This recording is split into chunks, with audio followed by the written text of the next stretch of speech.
అక్షర అక్షర ఉండని. ఏం కాదులే, అందరూ అట్లే ఉంటారు. నీది నీకే ఉంటది, నాది నాకే ఉంటది. నేను ఇంత తెల్లగా ఉన్నా నన్ను పంజరంలో బంధిస్తాడు. అయినా నాకంటే నీవే బాగున్నావు, మంచిగా విహరిస్తున్నావు గాలిలా. ఎక్కడ పోయినా అందరూ నన్ను తిట్టేవాళ్ళే, విసుకునేవాళ్ళే. ఏం కాదు ఏం కాదు, బాధపడకు.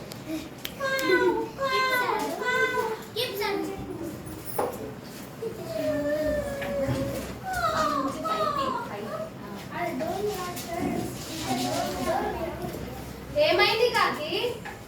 నేను చెప్పను. ఏమైంది? నీవైతే చాలా అందంగా ఉంటావు, నువ్వు కనిపిస్తే అందరూ సంతోషపడతారు.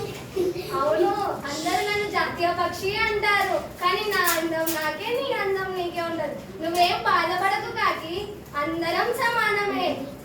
అంతే అంటావా? అంతే కాకి. కానీ అందరూ నా అరుపు విని అబ్బబ్బబ్బ కాకి గోల అని విసుక్కుంటారు. అలా ఏం లేదులే కాకి, మనం అందరం సమానమే.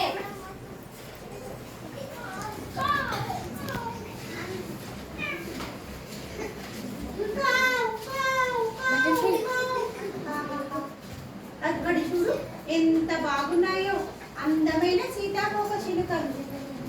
ఏమైంది కాకి, నువ్వు ఎందుకంతగా బాధపడుతున్నావు? నీకేం తక్కువమ్మా, చూసావా పిల్లలందరూ నిన్నే ఇష్టపడతారు. ఎంత రంగులుగా ఎన్ని రంగులున్నాయో నీలో. చూడు నాలో ఒక్క రంగంలో ఉందా, నల్లగా ఇచ్చాడు దేవుడు నాకు. ఏం కాదులే, ఏం బాధపడకు. నేను ఇంత రంగురంగులుగా ఉన్నా నన్ను పట్టుకొని ఇట్లా తీసేసి నా కలరంతా తీస్తారు. కానీ నిన్ను ఎవరు ముట్టుకోరు.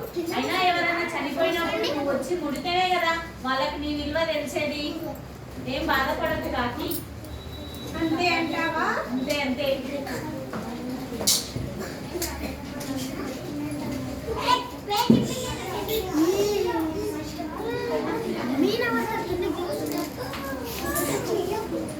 ప్రకృతిలో అందరూ సమానమే, ఎవరి విలువ వాళ్ళకు ఉంటుంది.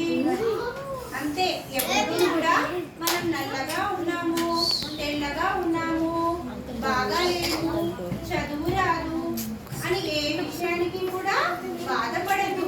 పిల్లలు నాలాగా మీరు ఎవ్వరు కూడా బాధపడదు. ఎప్పుడు సంతోషంగా నవ్వుతూ ఉండాలి. క్లాప్స్.